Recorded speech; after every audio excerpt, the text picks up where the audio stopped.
Hello there, Tim Crosby here. Today's topic is going to be the holding of the bow. How do you use this crazy stick to make sounds with a violin, sounds with a fiddle?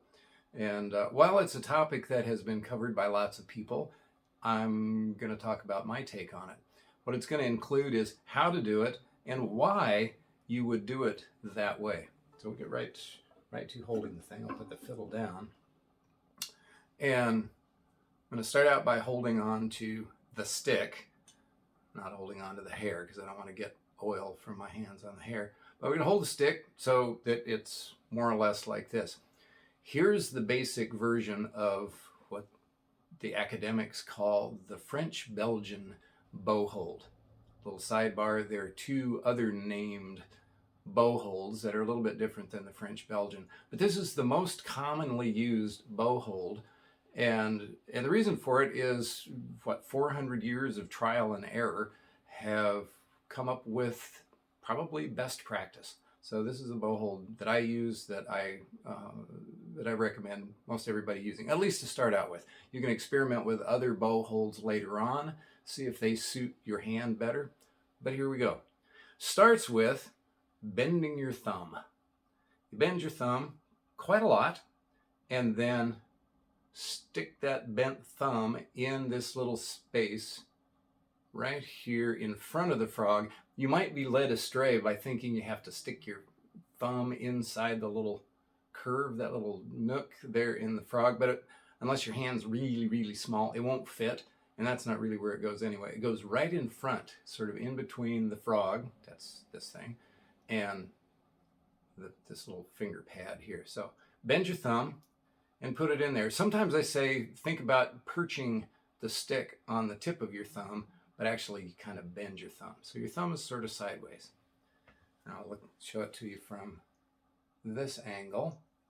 Bend your thumb and you put it in there so it's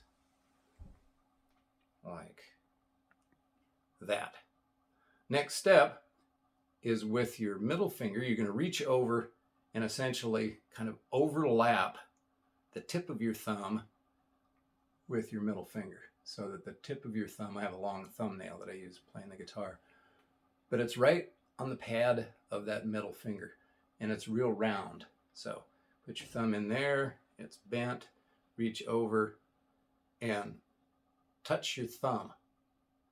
Third step is to reach this ring finger down. Some people say, imagine that you're covering up the frog eye. So if this is the frog, this is the eye of the frog. So you do that and reach over there. Mine doesn't reach all the way, I don't think. Sometimes it does. Most of the time it's a little up. Pinky bends. All of these things are going to be important. We're going to talk about them in general. Pinky bends so that the tip of your pinky sits on the top of the stick, right back here by the screw of the bow. And then your index finger just lays gently across, and you want to cross the stick right about here, somewhere in between that first big knuckle of your index finger and that middle knuckle. It just lies there relaxed. Some people stick it out. That's okay too, as long as you don't push on it. Here's the whole thing, and this is the weird part of it. It's really counterintuitive. All of this moving your hand and putting it in this unusual position is designed so that you cannot hold on to the stick. Okay? I'll say that again. It's designed so that you cannot hold on to the stick. In other words, you can't grip the stick. Here's the reason why. The muscles that operate your hand actually live up here in your forearm, and then tendons connect the muscles up here with your hand, so that anytime you squeeze with the tips of your finger against your thumb, you're tightening these muscles, which tightens the tendons in your wrist, which means that your wrist becomes rigid. But that's not what we want. We want our wrist to hang loose. We'll get to that here in just a minute, but you want your wrist to hang loose, and so you put this funny grip on your bow so that you're not actually squeezing gripping, holding the stick. What you do is you're perching the stick, perch the stick on sort of the top or the side or the tip of your thumb, with your thumb bent. Your middle finger comes over to keep it from falling off. Your ring finger comes alongside to guide it and hold it from wobbling back and forth this way.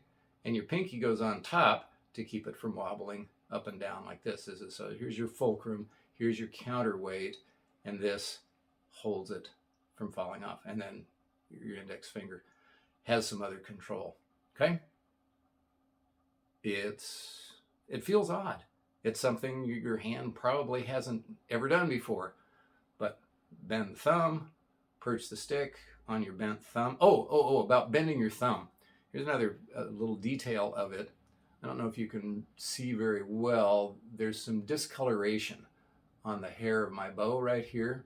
What that's from is the oils from the skin on the back of the knuckle of my thumb. So what I'm actually doing is I'm leaning the back of my thumb against the edge of the hair.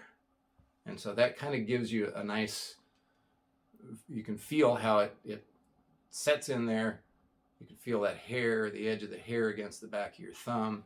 That lets you know your thumb is properly bent. You don't want it to do that. You want it to be like that. Okay? Middle finger comes over. Ring finger goes alongside. Pinky sits on top. Index finger lies right on the top of the bow. Now, once you've done that, the next part of the position is you kind of lift your wrist a little bit so that your wrist is not bent down this way. It's not exactly flat. It's lifted up just a little bit. Not like this necessarily, although you can do that, but just a little lift so that your big knuckles, these guys right along here, are more or less vertically right above the stick.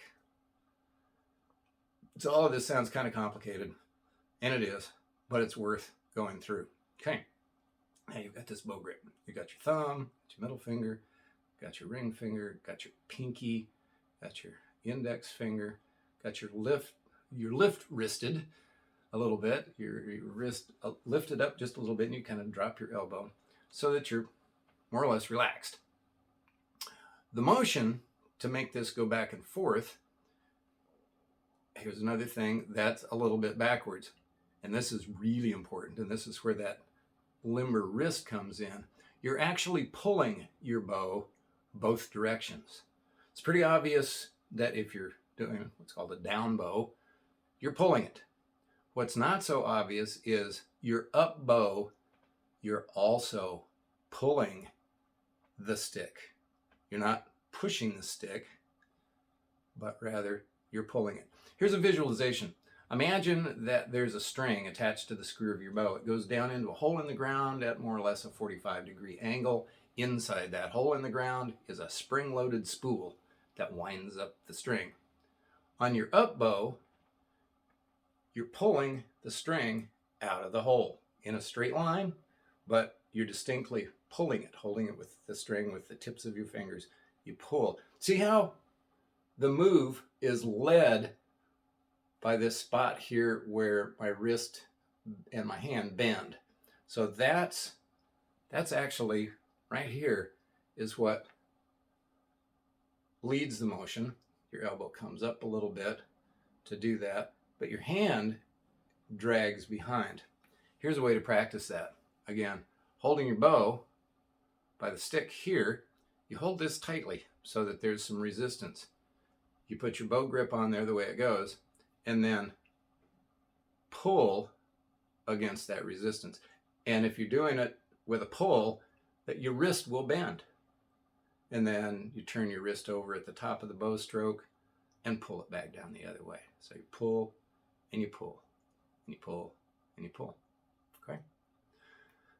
While you're letting that soak in or rewinding this and watching it a little bit more, there's a couple of details with it. So I said that one of the reasons for holding your bow this way is so that you can't grip your stick, because if you grip your stick, your wrist will be stiff and it doesn't do that pulling motion. So to judge whether you're gripping your stick or not, try just moving your right hand without relaxing or tightening your grip, or move your bow. It should slide pretty easily. Now the friction of your hand, of your skin, will hold it there, but you see how that, I'm not holding on to it, okay? Here's another aspect of why you want to be able to bend your wrist. You want this nice floppy wrist. I sometimes tell people, you know that you've got a nice bowing wrist when people ask your opinion about what colored drapes should go in the house. Oh, I think mauve. So it's that kind of, you just want this nice limber wrist. The other thing that your limber wrist does is it takes the curve out of the motion. What do I mean by that? Well, from your elbow to your hand makes a curved circular motion. From your shoulder to your elbow, or your shoulder all the way to your hand, when you move that, the only thing it can do is make a curve. Imagine an old-fashioned steam-powered locomotive. It has a round driver wheel, but the piston that makes it go around goes in a straight line. And so there are these articulated arms between the end of the piston and the edge of the wheel to translate that forward, backward, straight line motion into a circular motion. We're doing the opposite with our arm. So the articulation of your wrist, and also to some extent the movement and flexibility of your hand itself, is going to take that curved motion out of it and translate that into a straight line motion. Okay? These are the important considerations with that bow hold. And it all starts with bending your thumb, putting your middle finger touching the tip of your thumb, getting those other three fingers in their place, and then not gripping. Here's some things to watch out for as you're trying this. One is you're going to want to grip the bow because it feels really precarious. It feels like, oh man, I'm not holding on to it. I'm going to drop it. And so your pinky is going to want to push down against your thumb, and your index finger is going to want to push down against your thumb so that you're holding on to it and you're not going to drop it, and it's tight. Tightens up your wrist. You end up making a curved motion because your elbow makes a curved motion. So you got to watch out for that pinky and pop it loose. Put your pinky, tip of your pinky, on the top of the bow. Okay? And then practice pulling. Here's a trick for practicing. Get yourself a doot-and-doot. What's a doot-and-doot? Or in violin practice, we call it a whisper tube. Hold it as if it were your fiddle.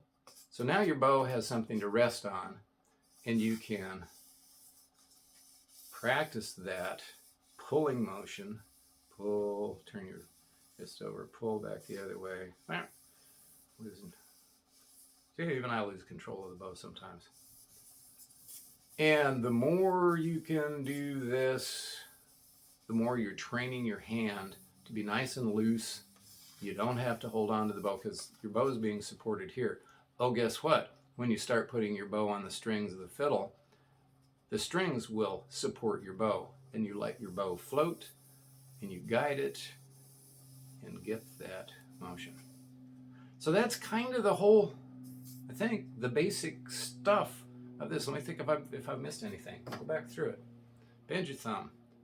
Tuck it right in there. Lean your thumb against the hair. Middle finger goes over there. Ring finger covers up the frog eye. Pinky sits on top. Index finger lies relaxed on the top there. And you're ready then for another whole set of challenges. But this will keep you from... One thing I did forget. What happens when you do grip it and your bow's not going straight? That's one of the things that happens. So you're... See, that's a curved motion, and it causes your hair to scrape on your strings. It's the root cause of a lot of squeaks and a lot of awful sounds. But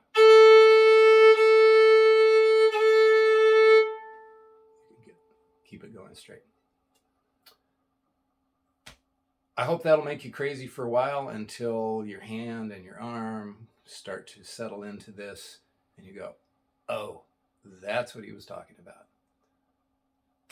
I'm Tim Crosby. Thanks for being here with me.